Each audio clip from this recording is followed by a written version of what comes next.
Hello everybody, my name is Kate White and today I'm going to be presenting my research project, which is on Puritans and the social structure and the influence that they had on American society today.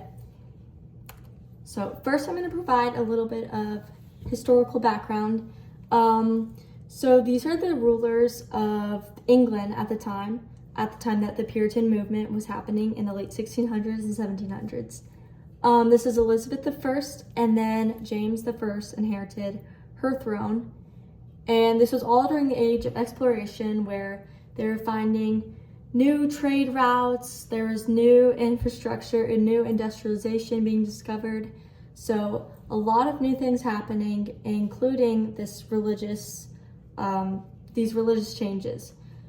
So at the time, the Roman Catholic Church had just been, in England, they were trying to get rid of the Roman Catholic Church, and they were reforming in the England Church. So this specific group of English Protestants, they were basically trying to purify the Christians and just completely divert from all of this so that they could start new and create one religion where everybody could unite. So to escape these religious persecutions, also known as the residents of the Roman Catholic Church in England, the Pilgrims settled. They were the first Puritans to settle in America. But I'm going to be focusing on the second wave of Puritans that settled in America, which was these Puritans who settled in the Massachusetts Bay Colony. And they wanted to organize a church and reform the Church of England. So one of these Puritans' name was John Winthrop, and he went to America, and he was the governor of this colony. So a little bit about John Winthrop is, first of all, he delivered a sermon where he referred to the Massachusetts Bay Colony as the city upon the hill, which basically shows how society is supposed to be inspired by the English Bay Colony or Massachusetts Bay Colony, and they should look up to them, and they should see them as like this, almost like heaven, and like how everybody's has the same moral guidelines that come from the Bible, and they're all trying to unite to one goal. So he was elected for 20 years in 1629, and he had this authoritarian approach of governing the colony, and that includes the covenant theory, which is these strict guidelines for society, and there was a lot of punishment for these sins involved, and that kind of related to how the laws were at the time too, but I will get into that later. So down here in the corner you can see Anne Hutchinson, and she was one of the people who were kind of like, she was looking for more religious freedom, and she thought that people should have independence in their religion, but she was prosecuted and sent to England and sentenced to death. So that is just one example of the extremity of these settlements and how John Winthrop was ruling his colony, or not ruling, but governing. So they're working on a theocratic nature, which balances, the state and religion were very tied together, and so they interpreted the Bible to create a lot of these laws. Political leaders were often ministers, so you can see how that would filter a lot of these laws and policies to be tied back to Christianity, and how sin goes along with punishment of law. So another figure similar to Anne Hutchinson, his name was Roger Williams, and he also wanted religious freedom and thought that the state and religion should be separated. So he also received a lot of backlash for that. And here in this cartoon you can see, I believe this is very representative of how politics were at the time and how this tied to religion, because he's wearing a sign, which is a sin, and he's being publicly shamed for what he's done. So it shows how citizens had to repent in order to regain and follow their path, which was centered around God. So another example of these punishments, which was a very tragic moment in American history that really, it was tragic. So this was the Salem witch trials. And basically these judges, these ministers, these authorities were coming together and building these accusations based off their own social beliefs, that people were witches, and 20 people were executed.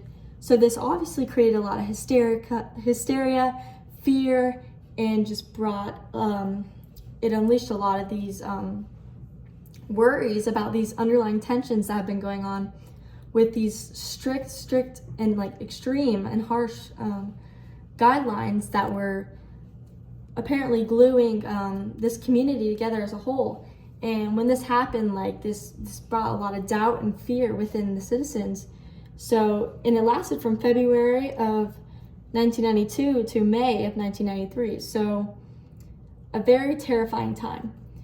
And something that I believe kind of relates to that is this very important piece of American literature, The Scarlet Letter by Nathaniel Hawthorne. And this was written in the 1800s of the Romanticism period, which I believe is also very interesting because it really shows how, or first of all, what it's about is this girl named Hester Prynne, and she has to wear this scarlet letter on her chest that represents her sins, and she's shamed publicly, and it really represents American society during the late 1600s, 1700s. And so I think this is very interesting because it's an outside perspective of really what happened, and during the Romanticism period, a lot of this was still evolving, and you can still see how these things are still happening. They still are kind of underlying under how we operate, but you can really tell how he was able to observe how this society is similar to his and how that's affecting in the Romanticism period. So in terms of gender and family and all those roles, the men were obviously the leaders of the household. They were to make sure that everybody was staying within boundaries and focused on religion. So while they dominated the households, the women provided care for their children and taught them how to read the Bible and made sure that they were following these Christian moral values.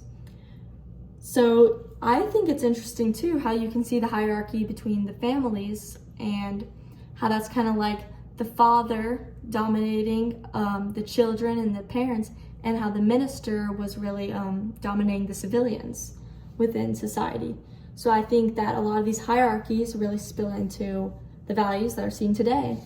So I think that with the separation of the state and religion, in Jefferson creating the First Amendment, where you have freedom of religion, was very important. Like, this had to happen so that we could have our independence we have as Americans today. And Jefferson said, all men shall be free to profess and by government maintain opinions in matters of religion.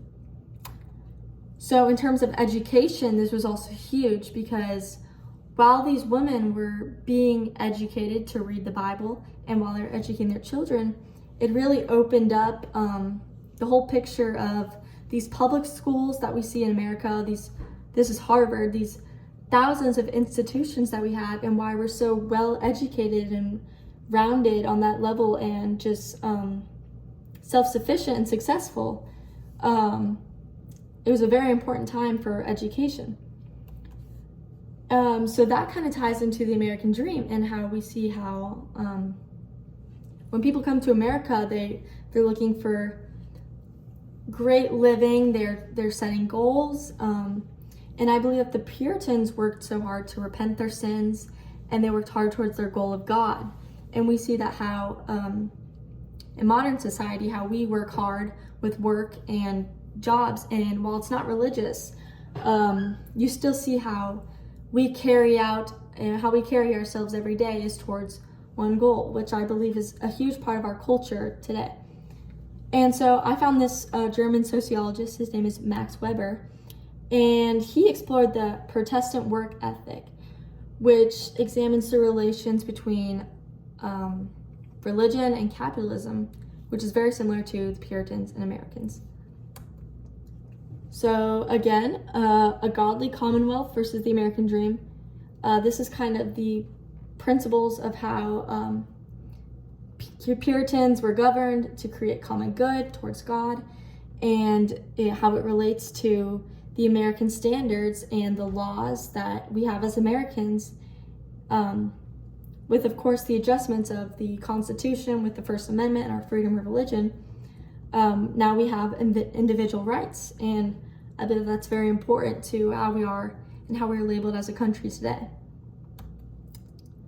So to tie things together, I believe that the history of Puritans is accountable for much of modern American culture, and that Puritans represent the underlying motives and the cultural landscapes that persist in the United States today.